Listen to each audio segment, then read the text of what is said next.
He's supposed to marry the queen tomorrow. The ceremony's set, the tribe's celebrating, everyone thinks he's about to secure his empire. But he just overheard the girls whispering about what happens to her partners after the wedding. They get cut into pieces and devoured. It's tradition. The previous queen consumed every single one. Now he's got less than 24 hours to figure out if his bride's planning the same fate, because if she is, he won't just lose the alliance. He'll lose his life. Chen's eyes snap open to chaos. The smell of roasted lamb hits him first, then the crackling flames. A bonfire blazes ahead, silhouettes dancing around it. His brain pieces it together. Camp party, food, beautiful women. Perfect. He tries to sprint forward but crashes face first into the dirt. Ropes bite into his wrists. What the hell? A glowing screen materializes in front of his face. Mission: survive 12 hours while being chased by primitive people. Chin blinks at it. Primitive people? He glances up. Sure enough, rough-looking men circle the bonfire, their movements jerky and wild. He tries to shout that there's been some mistake, but they're already closing in. Then it clicks. Fragments of memory slam back into place. 12 hours earlier, Chen crouched by a riverbank on some desolate island, scooping water into his mouth. Yesterday, he was shopping with Sister Jiang. He took a nap, and boom, woke up here. Did God decide to punish him for something? Movement catches his eye. A group of men and a kid are playing nearby. Chen squints. Cosplay event. Has to be. Then the kid charges him with a stick. Chen bolts. He's shouting at them not to take it so seriously, assuming cameras are rolling somewhere. They're not playing. Spears start flying past his head. Chen's a trained runner. Nobody catches him when he's sprinting. Except these guys aren't normal. A screen flashes in front of him mid-stride. Main mission accepted. Chen's brain scrambles. A system. Did he get transported into a game world? Before he can process it, a spear slams into his back. Everything goes black. When he wakes up, he's back at the bonfire, tied up. The screen reappears. Mission complete. Survived. Rewards drop into his inventory. A survival package, an attribute point +1, and something called the Split Mountain Axe. Chen stares at it. This is a game system. He's been dropped into some kind of survival game. The package unlocks wild survival proficiency and basic medicine, and suddenly, he understands the grunts and shouts around him. It's a language. Chen pieces it together. Primitive world. No civilization yet. The game wants him to survive and build from scratch. Maybe become prime minister. Maybe a god. He grins despite himself. Chen tells the system to allocate the attribute point to strength and equip the axe. Power surges through his arms. The ropes snap like string. 3 men spot him instantly. Stone, Bone, and Langu. Stone shouts to capture him. Chen's done playing nice. He throws his shoulders back and roars that they're looking at their god now, sent from heaven to dominate them. For disrespecting him, punishment's coming. Stone's face twists in rage. He charges. Chen's screen flashes again. New mission. Deter the primitive people and subdue them to become their leader. Failure penalty. Lose the Split Mountain Axe. Chen's stomach drops. Without that axe, he's dead in this timeline. Stone swings at him. Chen blocks. The ground cracks under the force. These primitive people hit like trucks. But Chen's body's been enhanced too. He pushes back hard. Stone's weapon splits clean in half. Everyone freezes. That's insane. Stone doesn't hesitate. He screams for the whole gang to rush Chen together. Chen's sprinting before the words finish leaving Stone's mouth. He's shouting about duels and honor while dodging wild swings. One guy lunges. Chen sidesteps and counters, knocking him flat. He warns them he'll take 5 down before dying, so back off. But deep down, he knows if they swarm him, he's got seconds. Then the barbarians start running. Away from him. Chen's confused until his screen pops up with a new quest. Side mission. Chase away the ferocious saber-tooth. Auto accepted. Chen's blood goes cold. He turns. A massive saber-toothed tiger stands 10 feet behind him, teeth bared. Chen runs. The tiger's right on his heels, claws slashing. Chen's brain screaming. Why does everything want to eat him? A claw rakes across his back. Pain explodes through him. Fighting head-on won't work. He needs to think. Smoke rises ahead. The bonfire. Fire. Beasts hate fire. Chen changes direction, weaving through plants and rocks. He grabs a flaming stick from the bonfire and waves it at the tiger. The beast hesitates, eyes locked on the flames. Chen taunts it, praying it'll retreat. Then a roar splits the air.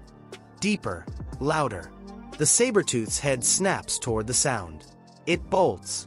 Chen's pulse hammers. What scared it off? He doesn't wait to find out. His screen confirms mission complete, rewards him 2 attribute points. He dumps 1 into strength, 1 into agility, and sprints back toward the primitive camp. His speed feels unreal now. Stone's shocked to see him alive. Chen grins and tells him the saber-tooth was basically a kitten. Ran away scared. The primitives stare. A new mission appears. Assist the primitive people in building their homes, establish a tribe, and increase the population to 50 within 18 days. Chen counts heads. 15 people total, kids included. To hit 50, he'll need to absorb other tribes. Night falls. Everyone's asleep except Chen, whose stomach's growling. No guards posted. These people are fearless or stupid. Probably both. Chen remembers the roasted lamb from earlier. He grabs his axe and creeps toward it, ignoring the nagging feeling that something dangerous is nearby. He finds the lamb and other prey scattered around. As a leader, he can't just think about himself. He starts gathering everything. Then he falls. Not into a hole. Footprints. Massive ones. Dinosaur-sized. Chen's breath catches. This isn't just a barbaric era. This is when history's deadliest creatures roamed. He needs to find a safe place for everyone. Fast.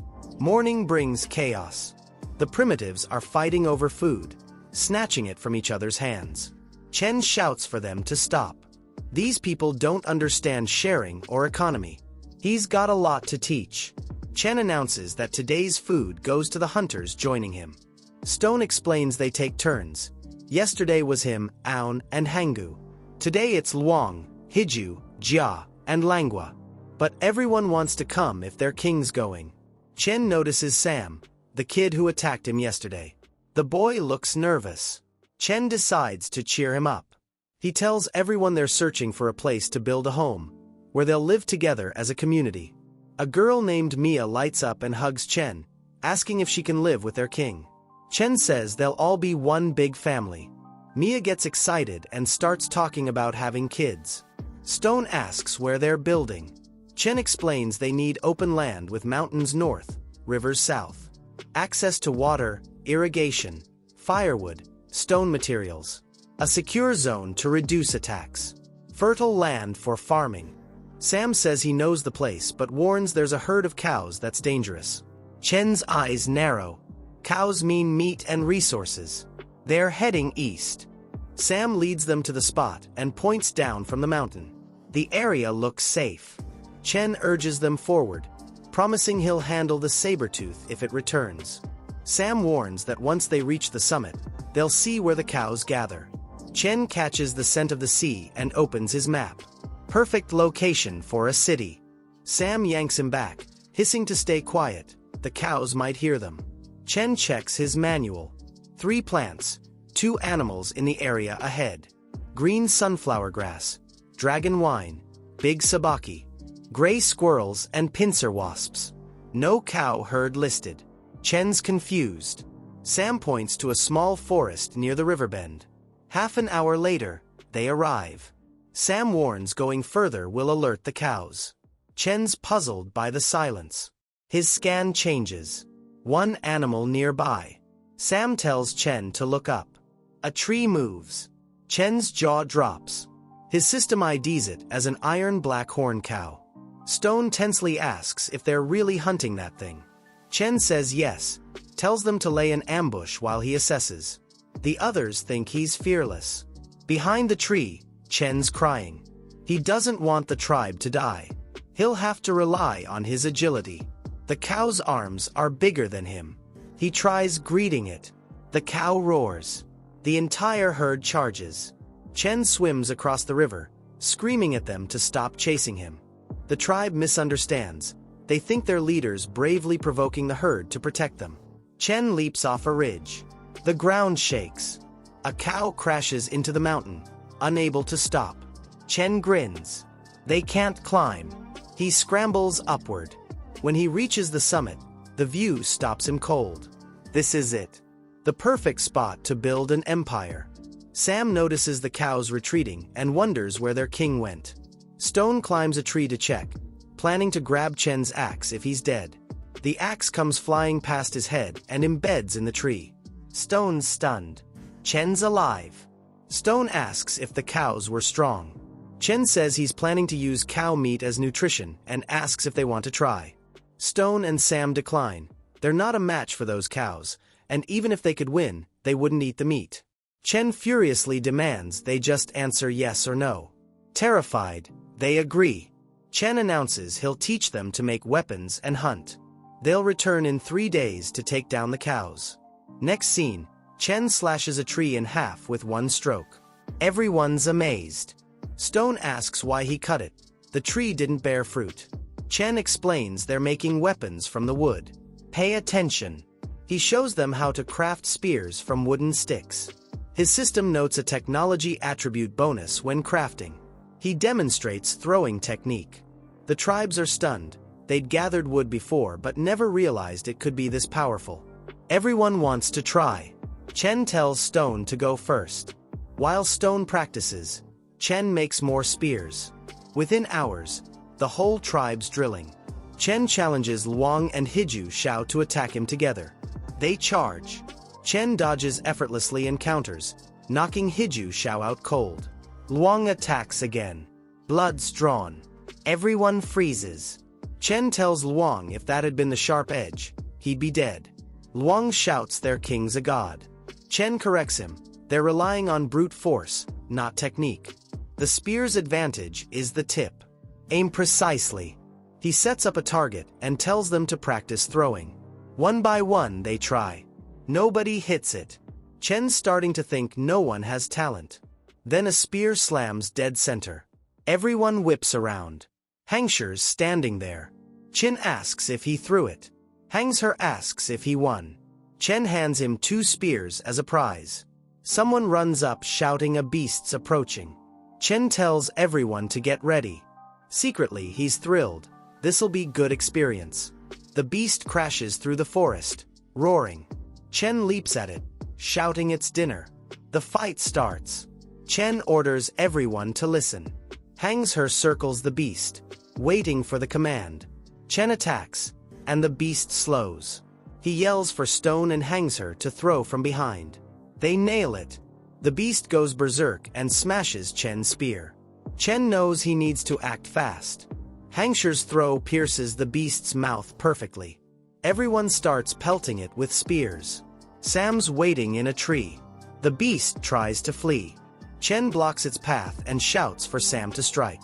Sam jumps and drives his spear into the beast's head. It enters full berserk mode. Sam still holding the spear, dangling. Chen sprints forward and leaps, axe raised. The blast fills the area with smoke. When it clears, Chen's standing over the fallen beast. He jokes about them trying to summon souls with all that shouting, then praises everyone. They'll eat well tonight. He calls Sam exceptional and names Hangsher MVP of the hunt. Hangsher will join him on future hunts and get new weapons. Stone's bragging to the others about how he helped defeat the beast. Mia walks by with meat. Stone asks for it. She refuses. It's reserved for their king. She offers it to Chen. Chen asks if they're eating it raw.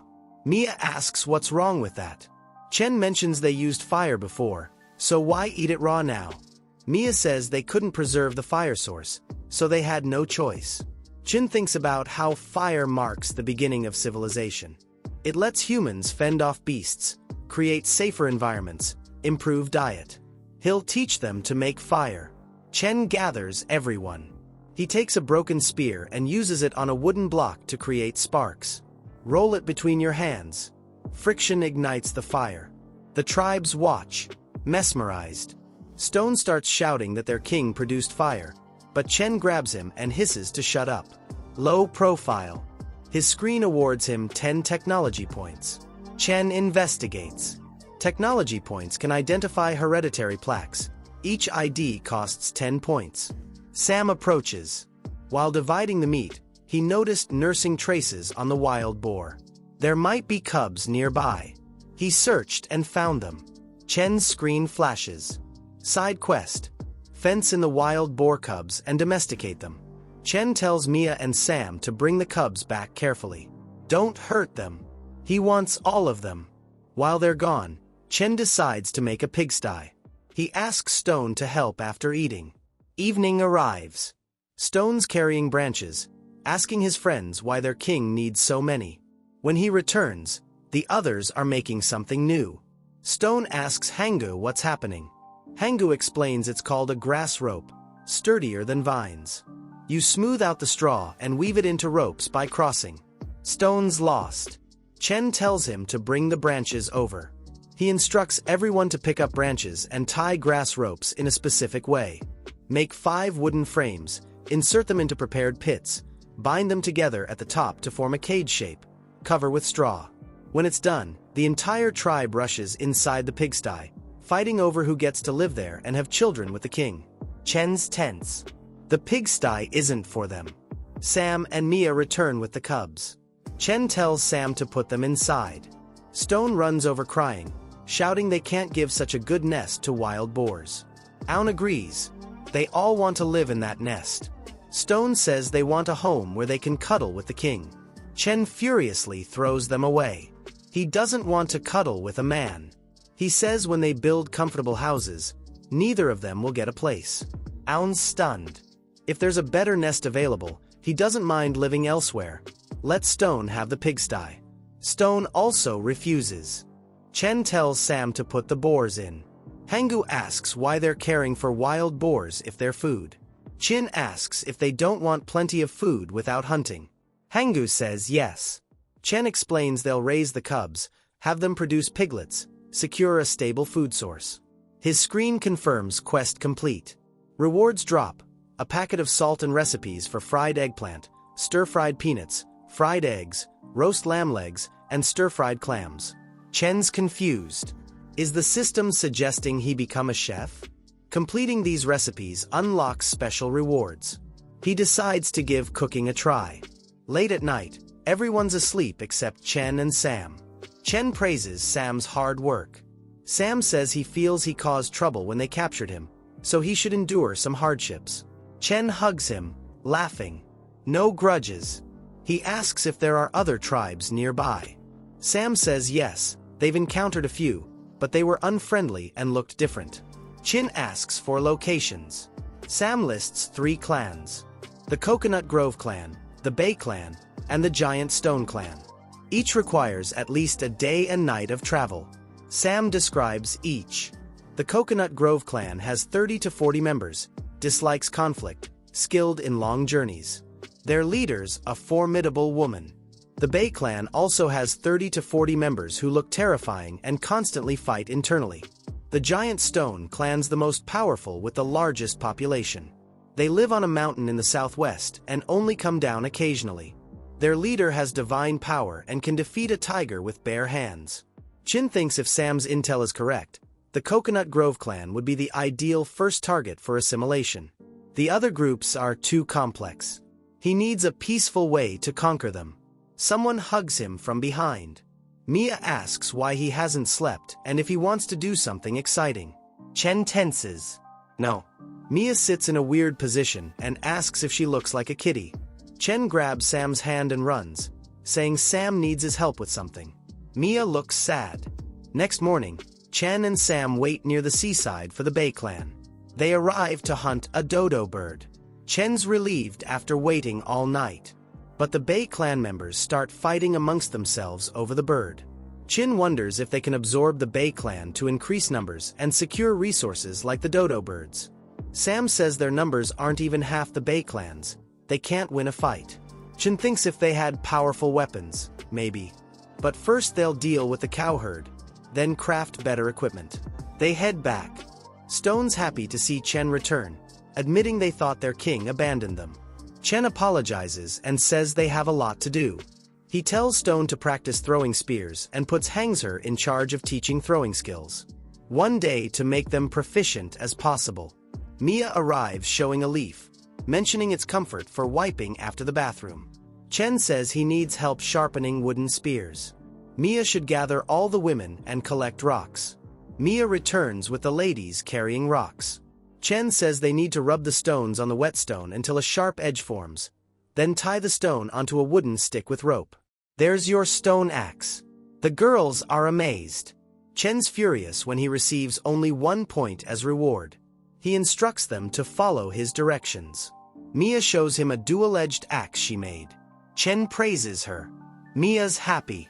Chen unlocks talent discovery. His system shows Mia has talent for tool building. She asks embarrassingly why he's staring. Chen doesn't answer. He tells the ladies to build as many spears and axes as they can. They create 30 spears and axes total. Chen praises Mia. She made more than half. He notices her hands are scratched and injured from rubbing stones. Mia blushes at his concern. Other girls ask if he cares about them too. Chen says it's not what they think, but they crowd him. He runs away, declaring that's enough for the day. He heads toward where the men train and nearly gets hit with a log. He dodges. It's part of Hangser's training regimen. Chen asks Hangser about progress. Hangser says everyone's improved significantly and can hit their targets now. Chen's screen shows Hangser is a throwing master. Hangser shares that Luang has great strength but struggles with timing.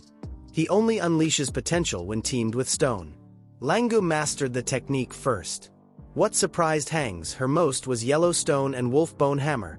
Individually ordinary, but as a team alternately throwing 4 spears, they scored highest points. Chen's satisfied. They can deal with the Black Bulls now. Stone asks if he's sure. Chen says yes, but to be safe, they'll bring the secret weapon. Hangser's surprised. Chen takes out black leaves and warns everyone not to touch them with open wounds. They contain a natural paralyzing drug. Night arrives. Chen beats a stone to make a mortar. Mia brings all the spears and asks why he dug a shallow pit. Chen says it's a mortar. She'll understand soon. He tells her to gather the ladies and use the stone club to crush the leaves in the pit. After crushing, apply the mixture on the spear tips. Luton asks about the men. Chen says they should rest. He needs them in the morning for the hunt. Sometime later, Chen's eating grilled meat with salt. Mia throws a spear toward him, saying the application's done. Chen stands and tells the ladies to stay behind and guard the place and children. Everyone else comes with him to the mountain. They're ready to show the monsters what they're capable of. They reach the mountain summit. Aun asks if it's okay for their king to act as bait alone. It's dangerous.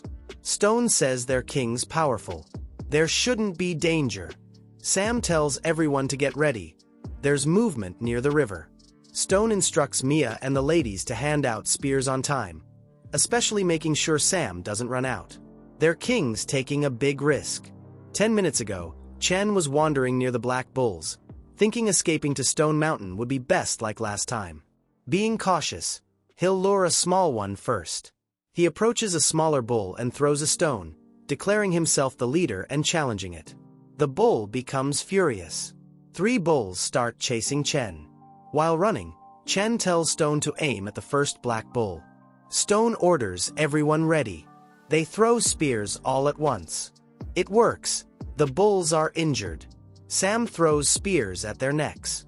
They collide on the mountain. Chen jumps toward a ledge, but his hand slips. Stone grabs him and saves him. Chen orders everyone to attack while the bulls are weakened.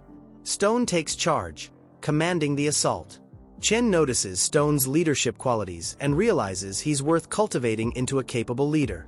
Stone informs Chen the bulls seem to be calming down. Chen's happy. The tranquilizer worked faster than expected. Sam shouts tensely that the other bulls are charging. Chen's surprised by their speed. He tells everyone not to panic. Everything's according to plan. Just deal with the 3 bulls below and don't let them escape. The black bulls try backing away but move slowly. The poison's working. Chen tells them to aim at the bull's legs. Stone orders everyone to throw. All 3 bulls are knocked down. Chen tells them to stop. Stone says now isn't the time to be soft-hearted. They need to deal with the 3 before the others arrive. Chin asks how many spears are left. Mia says 28. Chin asks Sam to check how many bulls are in the approaching herd. Sam says about 20. Chen explains this is why he told them to stop. They have limited spears. Hangsher asks if giving up means all their efforts with the 3 bulls were wasted. Chen says no. This was the plan from the beginning. He never intended to face the entire herd with just a few squad members. The goal was to take down the boss. After that, the remaining bulls will scatter. To lure the boss out, they need bait, which is why they can't let the bulls go.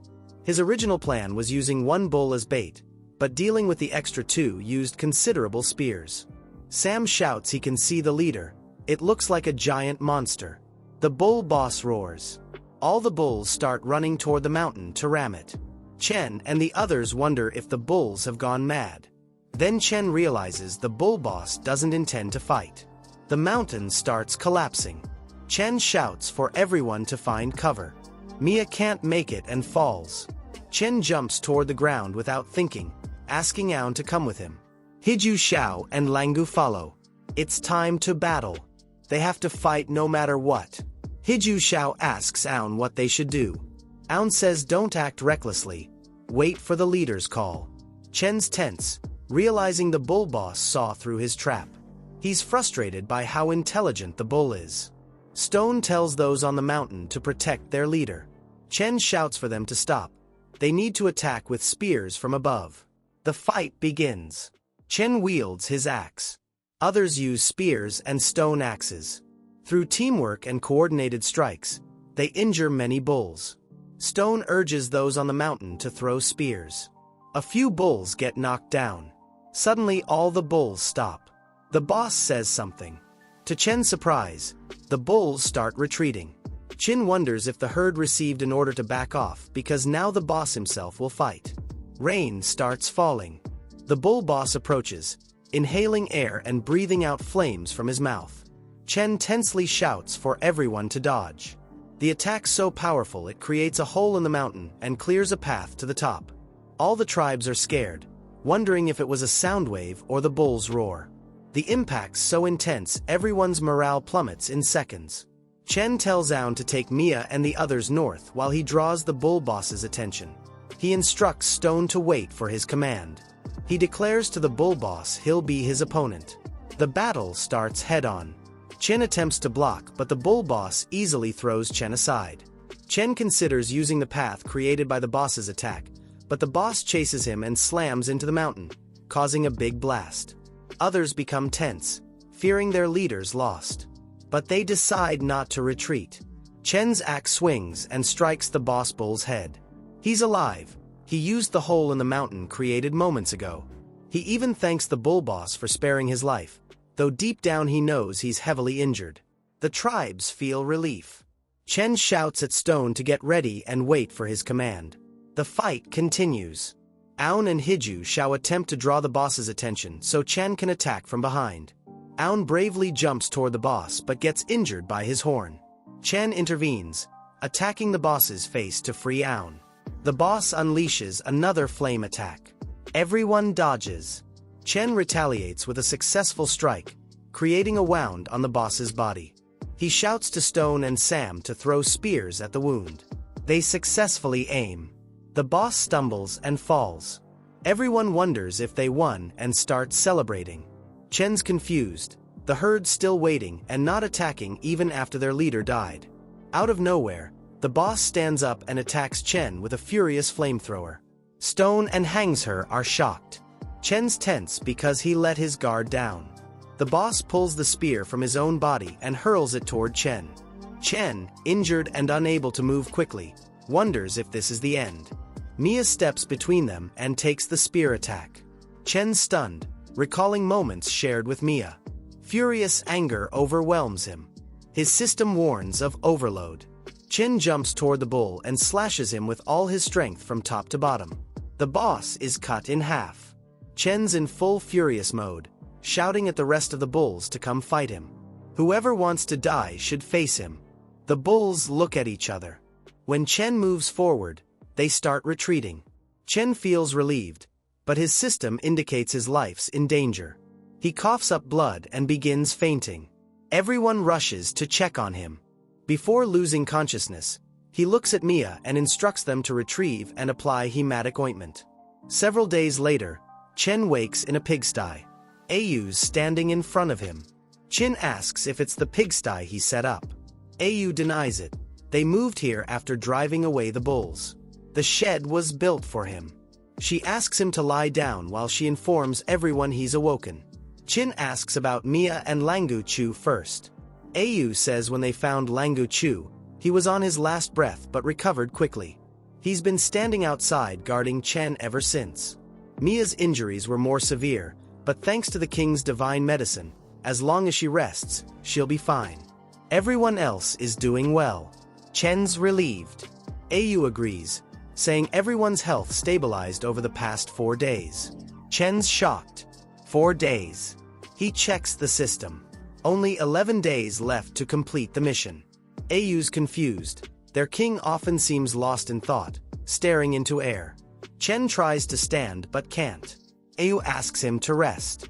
He insists he's fine and asks her to call Stone immediately. She hurries out. Chen realizes without combat or deterrent power, if this secret gets out, their mission could fail instantly. Now that they've moved to a new place, they need to quickly build a fence and later replace it with wooden walls for security. Stone arrives. Chen asks him to listen from outside. Stone agrees. Chen whispers something secretive that no one else can hear. Stone goes to carry out the task. Chen realizes it's not enough. They can't make the same mistake as last time. He has to ensure everything's foolproof. He tells Langu Chu he has a task. Langu asks him to explain. Chen tells him to retrieve the bones and hides of the Black Bull King, ensuring the hides are as intact as possible. Langu's surprised when Chen gives him his own weapon for the task. After they both leave, Ayu asks Chen to rest. Chen refuses. He needs to talk to her. He asks her to come inside where they can speak privately. When she enters, Chen explains he sent the others away to assign her an important mission. Ayu responds affirmatively and begins to undress. She's misunderstood, thinking he wants a romantic encounter. Chen tenses and shouts at her to put her clothes back on. Ayu feels embarrassed. Chen clarifies he wants her to stage a play. He plans to send someone to negotiate with the Coconut Grove clan, persuading them to join and follow his command. Ayu tensely asks if the Coconut Grove clan, with its larger numbers, will agree to join. Chen says this is precisely why they need to demonstrate their team's strength. He explains 2 reasons for choosing Ayu.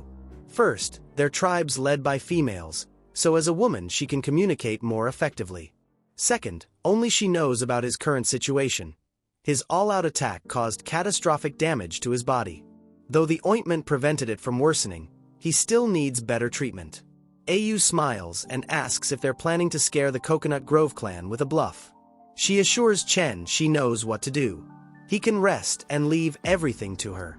Sometime later, Sam and Ayu head toward the Coconut Grove clan. Sam says even though the Coconut Grove clan dislikes conflict, he still believes they shouldn't provoke them at present. She says she understands. Upon reaching their destination, Sam shows Ayu a fountain where every girl of the Coconut Grove clan is bathing. Sam points out Lisa, the leader, the person they're looking for.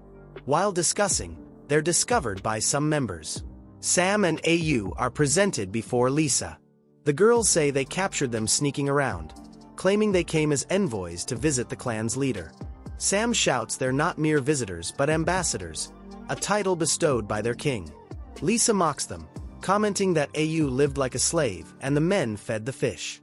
She'll have Sam taken away. Ayu shouts she expected the queen to be more far-sighted, but it seems she was mistaken. The mountain of meat they plan to give will now go to the Bay clan instead. Lisa tells her underlings to wait and let Au finish. Lisa asks if she said mountain of meat. Au confirms, explaining it refers to a group of large black bulls living near the northern river. Lisa asks if she wants to join forces with the Coconut Grove clan to hunt them. Au laughs, telling Lisa not to underestimate them. They've already taken down the herd, and the area near the river already belongs to them. The Coconut Grove clan women are stunned, murmuring that Au must be exaggerating. Lisa stands and asks Au if she knows the fate of those who lie to her. Au responds confidently that even the largest black bull was defeated by their king. She invites Lisa to see for herself. When a girl tries to warn Lisa, Au laughs, dismissing concerns and jokingly suggesting that if their king wished, he could easily topple the entire Coconut Grove clan. Sam agrees. They haven't come to attack. They came bearing gifts and delivering their king's invitation. Why doubt their sincerity? Au furiously adds that if the queen lacks courage to go herself, she can send someone to retrieve the meat. Lisa becomes tense but warns they better not be playing tricks. Au and Sam return with Lisa and her group. Sam shares they've returned. Stone shouts at Sam not to make a big fuss and to go help build houses. A girl asks Lisa what houses are. Au informs Chen the Coconut Grove clan has arrived. Lisa becomes tense seeing Chen, feeling a strong killing intent emanating from him. It's as though she's facing an ancient beast. In reality, Chen dressed himself as a beast from ancient times. Chen tells Au she did well. Lisa becomes tense from his intense demeanor. Suddenly they hear a sound from the bushes. Mia, Langu, and Aun are hiding inside, as Chen instructed all injured people to remain hidden. Aun shares he was just curious to see what the Coconut Grove clan's queen looked like. Chen expresses gratitude to Lisa for accepting his request and making the trip. A girl furiously asks where the meat is. Chen calmly says it's just around the corner. Take as much as they can carry. When they arrive, they're stunned to see a literal mountain of meat. Hiju and Lung are cutting it. A girl approaches to take some, but they inform her the meat's tough. When she tries cutting from a stick, it breaks. Lung and Hiju Jen start laughing. The girl shouts, asking what's funny. They were lucky to catch the bulls during their dispute. Hiju Jen furiously asks if she wants to fight. Chen's axe slams into the ground. The girls become scared. Chen threw it to separate them and stop the fighting. Lisa nervously asks what kind of weapon that is. Much better than their ironwood branches and bone knives. Chen tells her to use his Pangu axe to cut some meat for the Coconut Grove clan. Hiju Jen asks why they're helping the girls when they provoked them first. Chen angrily tells him to follow orders. Reluctantly, Hiju Jen does the task. Chen tells Lisa he'll make sure she can take the meat without trouble. He always keeps his word. It's his principle. Lisa nervously asks how he managed to conquer the herd. Chen says it depends on future developments, mutual understanding or personal experience. He asks her to call it a day, take the meat, and leave. Lisa says he seems very cold-hearted. Chen's tense. His last throw was a bit too much of a show-off. If it weren't for the bull leather bandage, his wound would probably start bleeding. It starts bleeding a little. Chen's worried. Au distracts Lisa, giving Chen time to hide his bleeding wound. Au tells Lisa they have strong weapons she could give to the Coconut Grove clan. Lisa turns back and declines, saying those types aren't suitable for them. They also have powerful weapons they haven't shown him. She hopes they won't have to use them someday. Lisa tells her clan members to take whatever they can and head back. Au says if it's not enough, they can come back, but it'd be better to come earlier since other clans also need their share. While returning, Lisa asks how the investigation's going. More girls appear and report to the queen. Lisa had secretly assigned girls to observe while staying hidden. Maya shares they found the boys building something called a house. Inside there might be boars. They occasionally heard growls. Lisa's stunned, wondering if Chin actually built such a good dwelling for boars. Maya also shares what's even more incredible. Chen's clan mastered the power of the fire god. Lisa says it's impossible. Maya explains they saw them create fire out of thin air to roast meat. Maya hesitates. Lisa urges her to speak. Maya shares Chen's clan consists of just over 10 people total, including a few children and old men. She believes they intentionally concealed their true population size. Lisa asks why she didn't search more carefully. Maya says since nearby trees had been cut down, they couldn't get close without risking exposure. They could only hide in the woods and observe from a distance. Lisa responds okay, then suddenly starts whipping them. She warns that if they dare make excuses again next time, the consequences won't be as simple. Maya bows and thanks Lisa for not punishing them more severely. The scene shifts to Chen's place. He's relieved. Ayu asks about his health. Chen says dealing with the bull herd had a strong effect. Chen notices Ayu has talent for eloquence. She asks if compared to the Coconut Grove clan's queen, he'd prefer her. Chen tensely asks her not to misunderstand. He tells her to let the guys hiding outside come in and assist him in continuing to recover. He'll have Langu guard the entrance until he's fully recovered. Ayu says okay, then mentions Chen was looking very cool. Chen becomes embarrassed and blushes. Sam arrives, saying Chen's truly amazing. The Coconut Grove clan indeed set up observation posts around their camp, just as Chen suspected. Chin asks about the other task. Sam says it's done. The Coconut Grove clan only saw what Chen wanted them to see. Chen praises Sam's hard work. Sam's happy, mentioning he's going to help Stone and the others build the house. After Sam leaves, Ayu asks if Chen thinks the Coconut Grove clan will truly join their clan voluntarily. Chen says it's too early to say, the plan's only halfway done. When the Coconut Grove clan visits again next time, they can proceed with the second half. Chen goes to rest in his shed and checks supplies. Only 11 days left. Not enough time to fully recover. He asks the system to open the warehouse. Only a packet of salt and 1 tube of hematic ointment left. Chen's system shows his axe has been upgraded to the axe of Pangu. Shocked, Chin wonders when it upgraded. He's tense, realizing he overlooked it when he handed it to Langu in the morning. He checks his spears. The activation condition displayed is blood sacrifice. Chin thinks it must have activated when he got injured in battle. From the description, using creating the world must be timed correctly. Not too early or too late. He wonders if other weapons also have hidden attributes. He dismisses the thought. The activation conditions must be different for each weapon. He decides to leave it to fate. He checks remaining items and sees the hematic ointment, but only enough for one use. He'll save it for a critical moment. Otherwise, he can rely on swinging the axe to hunt creatures nearby. Chin thinks the meat the Coconut Grove clan took will be enough for 2 days. Time's limited, so he has to rely on Sam now. He asks Langu to call Sam. He has work for him.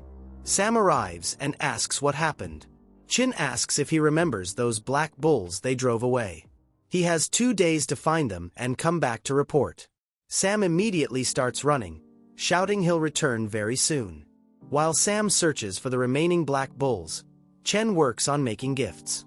After 2 days, Chen checks the screen. 9 days left to complete the mission. He receives technical points for creating a stone spearhead, a bone whistle, and a bullhorn water flask. Chen thinks of giving the whistle to Stone, making it convenient for commanding during battles or hunting. The stone spearheads can enhance killing power of wooden spears, increasing chances of victory if conflict arises with the Coconut Grove clan. Lastly, the bullhorn water flasks for Sam. Ayu arrives with good news. Their houses are built. Chen asks to see them. When he arrives, Stone happily shows him their creations. Stone shouts, asking if it isn't cool. Chen doesn't like it much but says yes. Everyone becomes happy. They don't have to live in cages or search for branches anymore. Stone puts the straw door in place, completing everything. Chen receives 10 technical points for building the house. As Chen looks around, he realizes the tribes changed a lot since he arrived. Initially, they'd been like wild beasts surviving on drinking and fur. Now he can see significant changes in behavior and intelligence becoming more evident. He wonders if all these changes are possible because of the system, which seems like accelerated evolution. He asks them to inform him when Sam returns and heads back to his shed. Sam arrives shouting he found them. Chen praises Sam and announces they can now move on to the second half of the plan. He tells everyone to follow him and calls Stone aside. He needs to talk. After a few minutes, Chen explains something and asks if anyone has questions. Stone tensely asks if the plan will work, expressing concern about risks. Sam reassures him not to worry. He'll handle it. When the time comes, Stone will need to lead the others. Chen gives the whistle to Stone, explaining he can now easily command the others. He tells Sam he prepared a gift for him he'll give after the mission. Sam's delighted. Chen smiles and reminds them to remember. Whenever they receive his signal, they have to act accordingly. Hanggu, Sam, Stone, and Liang will do the work Chen assigned. Chen wonders their manpowers really stretched thin. He has no choice but to assign tasks to the injured. Chen asks Au to have Mia and Langue build a larger bonfire in front of the wooden house but not light it yet. Au asks if it's for the guests about to arrive. Chen says yes, wondering if the bait they set 2 days ago will work. After some time, a girl's working when she notices many people from the Coconut Grove clan heading toward their clan. She runs tensely and tells Chen the Coconut Grove clan has arrived. Inside the house, Au's taking care of him. Chen thinks it's nice to be taken care of like that. He plans that once he subdues the Coconut Grove clan, he'll have both Lisa and Au take care of him. Upon hearing about the arrival, Au goes out to welcome them. She asks Lisa to come inside the palace. Their king's waiting. Hearing the word palace, Lisa's stunned, wondering how Chen's clan managed to transform from a thatched shed to a wooden house. Lisa smiles and asks if her king's too scared to come out, mentioning they don't want to disturb Chen's clan again in the future. She'll take more meat this time as compensation. She adds her subordinates wanted to meet their neighbors, so she brought some along. She hopes they didn't scare Chen's clan. Au laughs, saying their king already instructed them to prepare 40 portions of meat in advance. Lisa can go ahead and take it, but it seems she didn't bring 40 people. Lisa asks why Au doesn't join their Coconut Grove clan, offering her to serve alongside her. Au says she's long been won over by the might of her king. She thanks Lisa for her kindness but declines. Au shows them where the meat's kept. If they can't take it all, they're welcome to eat as much as they want on the spot.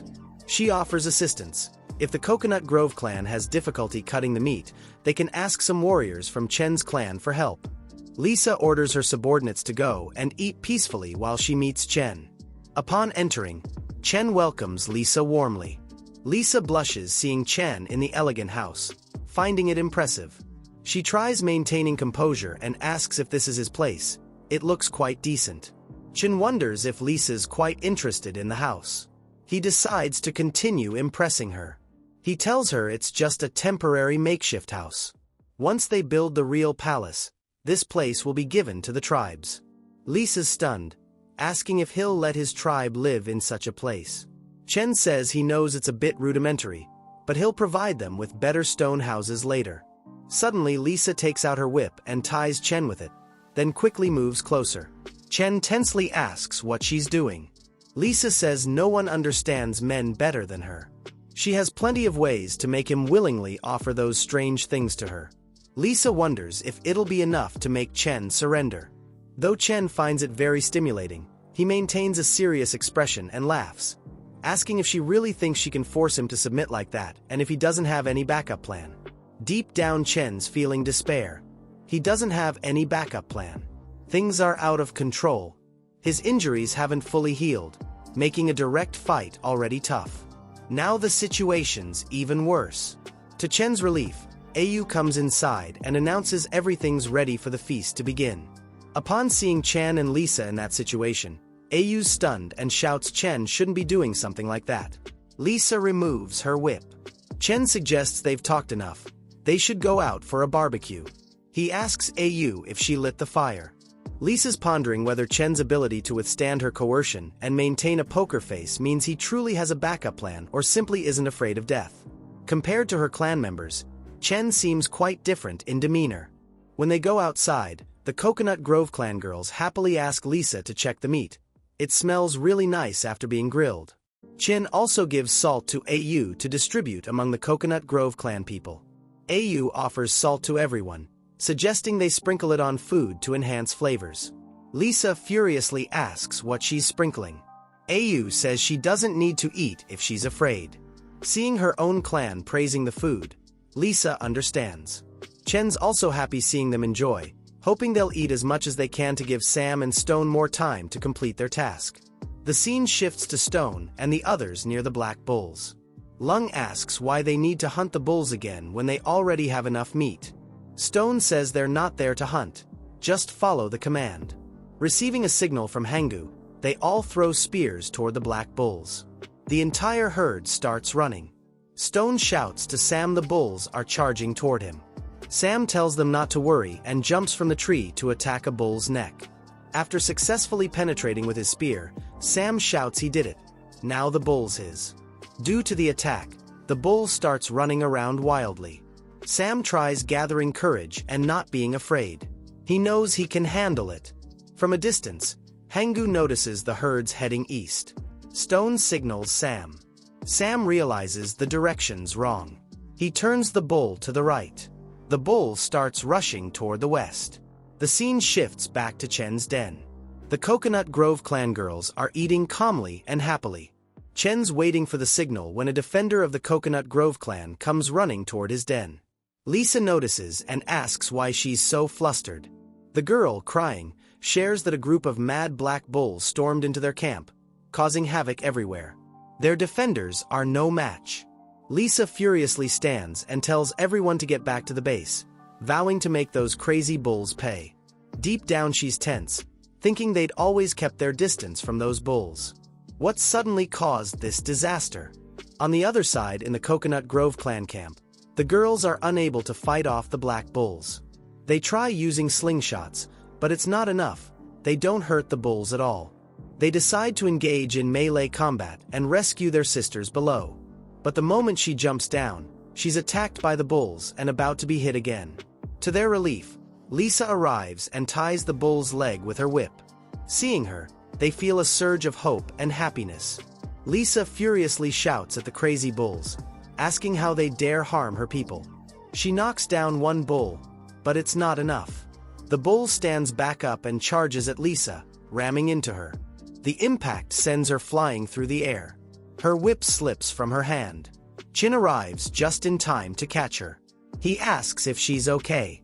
Lisa, feeling defeated, says she's fine but is puzzled by how the bulls appeared out of nowhere. Standing nearby, Hangser, Sam, Lung, and Stone are trying to act innocent, hiding their faces here and there because they were the ones responsible for the incident. Chen angrily stares at the bulls, asking if they've forgotten the pain after their scars have healed. The bulls roar and start moving toward Chen, who becomes tense, wondering if the bull doesn't recognize him. He questions whether his leather cloak made from the Black Bull King's hide wasn't intimidating enough. To his relief, the bull begins to retreat. Chen shouts that it looks like they have a new king for their herd. He tells the bull boss he seems much weaker than the last one, and since he's here, he can stay. Without waiting, everyone from Chen's clan attacks the bulls. Stone asks Sam to focus on the bull boss. With Stone's assistance, Sam jumps over the bull and begins trying to control it to ride it. Chen notices Sam has a talent for fighting. As his clan tries gaining control over the bulls, Chen asks Lisa to leave. She refuses, pointing out the herd hasn't yet dispersed. Chen stops Lisa from going to fight, telling her she can't handle the monsters. He hasn't brought enough people, so it'd be like walking into death. Lisa falls silent, unsure how to respond. Chin asks Lisa again why she doesn't temporarily bring her people to his place where they can heal and wait for the right time to reclaim their territory. He assures her he'll provide housing, food, and ensure their safety. Au also urges Lisa to consider the condition of her people, pointing out they're not in a state to fight. She asks if Lisa wants to watch them sacrifice themselves in vain. Finally, Lisa announces she asks the Coconut Grove clan to help the wounded and retreat to the north to Chen's place. Upon hearing this, a girl named Down becomes furious, but she can't disobey the queen's order. She tells the injured to follow Chen's people. Chen tells Au he's giving her the responsibility to take the Coconut Grove clan back to their camp while he and Stone stay behind to buy them time. Au agrees. They all leave. Stone and the others are fighting. but Aun also joins the fight. Seeing this, Stone tells her to retreat if they're afraid. They've already defeated the bulls once, so there's no need to rush. Aun doesn't agree and attacks the bulls. Chin also tells Stone to leave her and focus on defeating the bulls because he believes those girls are very courageous. The scene shifts to evening where everyone returns to Chen's camp. A girl named Maya from Chen's side happily welcomes them, saying she's glad everyone's safe. Maya also asks about Chen and the others. Ayu shares that Chen and the others stayed behind to buy them time to return with the injured ones. Ayu tells Lisa everyone's settled in with food and safety guaranteed, so there's no need to worry. She asks Lisa to rest for now. Lisa thanks her. Ayu sighs with relief. Everything went smoothly. She remembers Chen's words. The focus of the entire plan was subduing the Coconut Grove clan with minimal cost. They couldn't afford more injuries after just finishing a tough battle. Now only the last step remains. Next day arrives. Mia asks Hiju Xiao if everything went smoothly last night. Hiju says yes. He's been guarding all night without incident. Aun's guarding Lisa's house when she feels it's gotten cloudy above her. She looks up. It's Mia, coming to greet her. Aun tensely asks what she wants. Mia says their king invited Lisa to his palace to discuss something important. Chen's checking his system, feeling tense. Only 8 days left to complete the mission. Someone knocks. Lisa enters. She shares that Ayu told her about the clan merger. Her answer's no. She can't agree.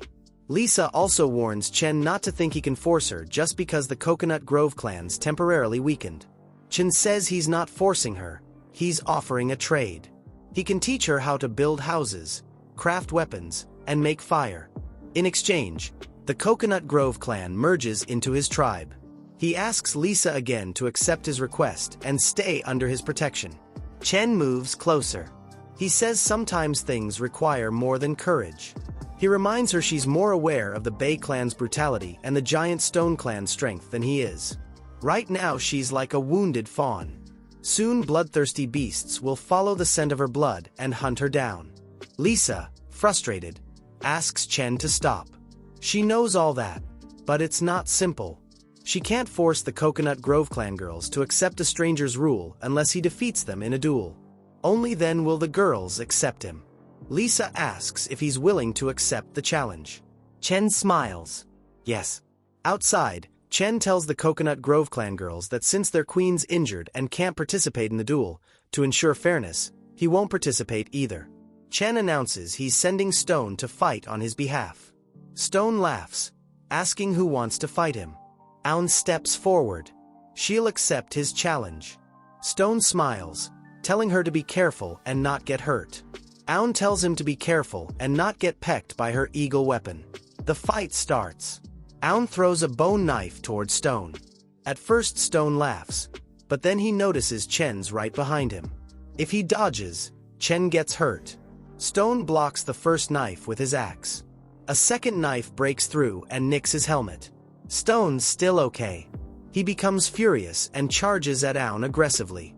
Aun's in danger when a girl from the Coconut Grove clan jumps out and throws another knife at Stone's helmet. At the same time, Aun makes him fall. Stone shouts someone ambushed him. It's not a fair duel. As Stone falls, Aun grabs a knife and jumps toward Chen to attack. Chen doesn't move an inch to save himself.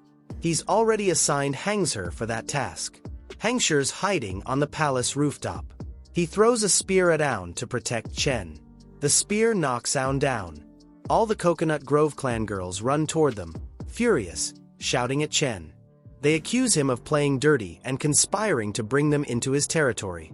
Stone and Ayu tense up from the intense situation. The girls ask Lisa to give the order. They'll wipe everyone out. Chen tenses up. He hadn't anticipated an assassination in the plan. Are the Coconut Grove clan girls trying to provoke a fight? He wonders whether it's Lisa's command or something happening without her knowledge. If Lisa the Queen ordered it, he could consider holding her hostage. To Chen's surprise, Lisa furiously orders her clan to stop. She shouts, asking if they think their little plot would deceive her. She'd never condone treating friends who helped them in such a despicable way. Lisa shares she doesn't want to investigate who was involved in the assassination plan, but the duel's their loss. She says Aun's the Coconut Grove clan's most loyal and brave warrior. If it weren't for her, Aun wouldn't have abandoned her dignity and pride to do something like that. Lisa tells Chen she knows he has remarkable abilities capable of summoning miracles. She asks if he could be magnanimous enough to spare Aun's life. Then the Coconut Grove clan would forever be grateful. Chen appears very serious outwardly, but deep down he's relieved it's not the worst outcome. The initiative to control the situation's back in his hands. He thinks about the hematic ointment and assures Lisa not to worry. He won't let Aun die because they're all allies now. A girl urges Chen to hurry. Aun's fading fast. While going to help, Chen thinks he'll overlook Aun's assassination attempt for the greater good, but there still have to be consequences. He decides to apply only a small amount of medicine to keep Aun alive, but not bring her back to full health immediately, reserving the rest for treating his own injuries. After applying the ointment, he instructs others to carry Aun back to her house. She'll recover in a few days. The Coconut Grove clan girls start praising Chen, believing it's a miracle. Chen hugs Lisa and asks if her people can now merge into his tribe. Blushing with happiness, Lisa says yes. Chen smiles, telling Lisa she can continue leading her people as long as they obey his command. Lisa shares she has one final request. Chen needs to become her partner. They should have a ceremony to formalize their relationship. Chen's happy and blushes, thinking it's like a gift falling into his lap. He imagines they'll have a wedding, exchange rings, enter their bridal chamber, have a daughter together, accompany their daughter as she grows up, witness her wedding, grow old together, and finally depart to the afterlife together. Seeing Chen making weird faces, Lisa tensely asks what's wrong. Doesn't he want the partner ceremony? Chen quickly says he definitely wants it and hugs her tightly. Chen asks Lisa to rest and recover properly. He also needs time to prepare for the ceremony. He orders everyone to rest and return for the ceremony in a few days. His system shows he's officially established his tribe. It asks him to choose a name. When Chen looks closely, he notices the tribe population's only 46. He wonders why it's 4 less. He names the tribe New Bee Tribe. Chen ponders he needs to find a way to deal with the Bei clan. He considers taking some Bei clan members as prisoners, but isn't sure if captured prisoners would count toward the tribe's population. Chen overhears some Coconut Grove clan girls talking. They mention how they used to like Chen's smiling appearance, but now he has to be like the men who became partners before and were cut into pieces by the queen at the ceremony and then devoured. Chen's tense, thinking about the queen eating men. Is that why men are scarce in the Coconut Grove clan? Someone comes up behind Chen, startling him. He shouts, asking them not to harm him. Mia reveals it's her and asks why he's so scared. Chen, still startled, asks what she wants. Mia asks if Chen's really going to become the partner of that rude woman Lisa. Chen says he might need to reconsider his decision. He's been too hasty in agreeing to the ceremony with Lisa. Mia asks if he's serious. Chen shares he thought he was getting a bride, but it turns out Lisa's like a praying mantis. Mia starts celebrating, but Au interrupts, asking why she sneaked out when she's supposed to be resting. Mia blushes, saying she wanted to be with Chen. Chen sadly tells Mia he wants to be alone. He suggests the Coconut Grove clan girls could participate in camp construction if they wish. Au agrees and starts taking Mia back. Despite this, Mia continues asking Chen to think carefully and consider her instead of Lisa. Chen decides to go chat with Lisa about the situation. Next day, Chen wakes and notices everyone's getting along well. Even the Coconut Grove clan's helping build houses. He heads toward the farming area where the temporary Coconut Grove clan residents are staying. Upon reaching there, Aun greets him and asks if he's come to meet the queen. If so, the queen's near the river. Aun informs Lisa the king's arrived to meet her. Lisa asks everyone to leave. Alone, Lisa asks Chen if there's something urgent. Chen says no, he just came to see how her injury's healing. She shares she'll be back to normal in another 2 or 3 days. Lisa asks if Chen wants to get a head start on their romance. Chen tensely says no, then asks for her name. Lisa tells Chen he can call her Lisa, that's the name given to her by the former queen. However, since her exile, no one's called her by that name. Chen becomes more tense, realizing it's either comply or face exile. He thinks Lisa might even rename her clan the Praying Mantis Clan. Chen asks if the former queen also had a partner and where they are now. Lisa says all of them were eaten.